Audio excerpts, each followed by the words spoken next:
So,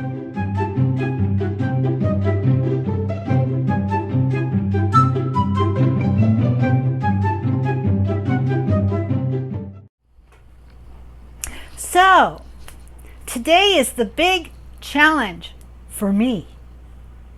I'm going to try and do a video in 8 minutes or less. Do you think I can? I don't know. We're going to try. But anyway, today I have a really cool thing to share with you. You ones that are more intermediate to advanced, you probably know to do this already. But a lot of people who are newer to brass stampings and metal bits and parts may not understand this.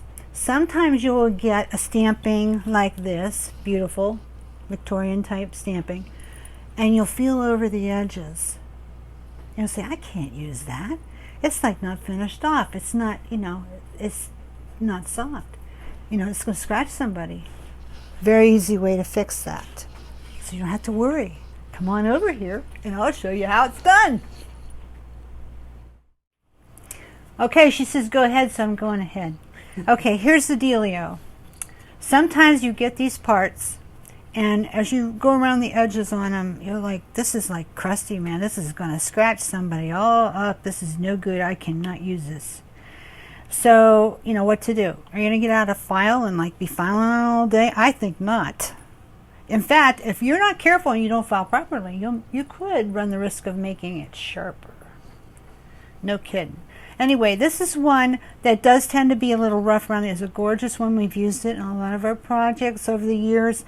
It's gorgeous, but because it is bumped up so much, you can see it's like hollow backed, then you're going to have more of that because these edges are raised, because they're actually cut out of steel sheets. So anyway, here's what I do. It's so simple.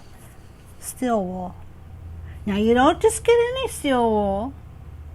You don't go get your husband's steel wool out of the garage, unless it happens to be 0, 0, 0, 0. Here we go.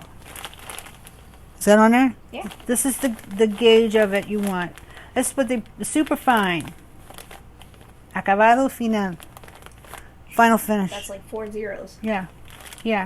They called it in the old days quadruple aught.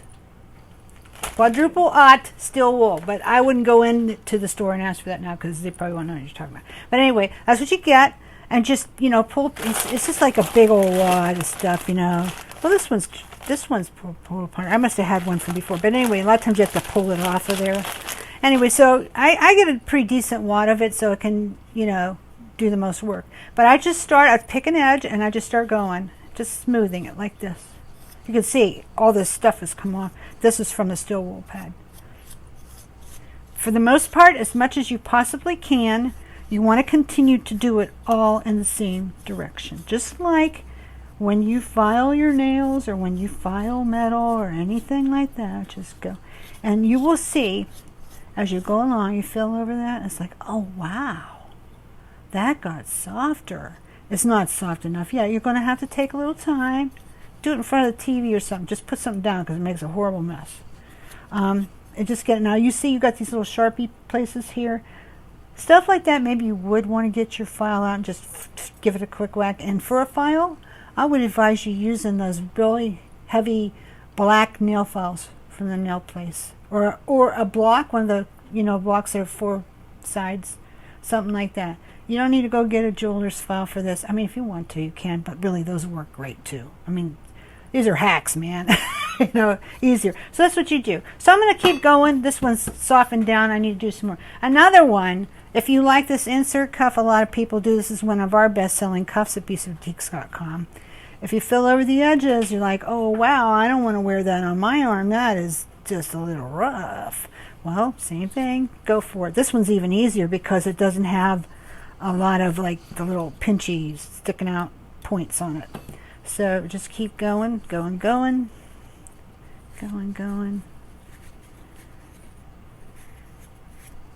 Same way. Now this won't be enough. You have to do a little more than I'm doing it, but for sake of time, I'm just showing you how you do it. And believe me, just this little bit has made a tremendous difference. It really has. I would want to do it another 2-3 times like that, but it'll make a big difference. Let's see, this one too. Remember we did this a few weeks ago? It's the panel cuff.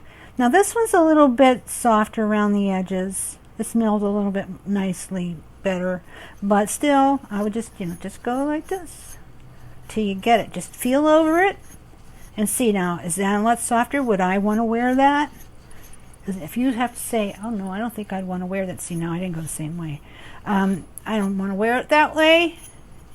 Then obviously it's not good enough, right? So if you don't want to wear it that way, then you don't want anybody that buys it from you or that you give it to as a gift to have to wear it that way. But I'm telling you what, it softens right down. And so it just depends on how soft you want it. Then this is the blank that we use so much to make our assemblage necklaces. Right along here, it could be a little irritating to the skin because it's a little bit rough. Along here too, a little bit, but less so. It's mostly here. So let's just take care of that. Quick as a wink. Now the only thing, if you go ahead and if you paint this first, then it's going to distress it off. So if you want to do that, nothing wrong with that. Sometimes it's a good look, but I'm just saying, if you painted this first, it's coming off. But you knew that. Come on. So now, oh man, that's just smooth like butter. That's all you got to do. Quadruple aught steel wool. Put that in your brain and freeze it in time. But if you want to go to the hardware store and get some and have them know what you want, 4 zeros, 0, 0, 0, 0. Okay? And that's all there is to it. So happy Friday, y'all. Was that short and sweet? I don't know. How he's going to tell me. How long did I go? Do you know? 6 minutes. Okay. 6 minutes. Oh, okay, bye. Have a great weekend, and I'll see you on Sunday. Bye.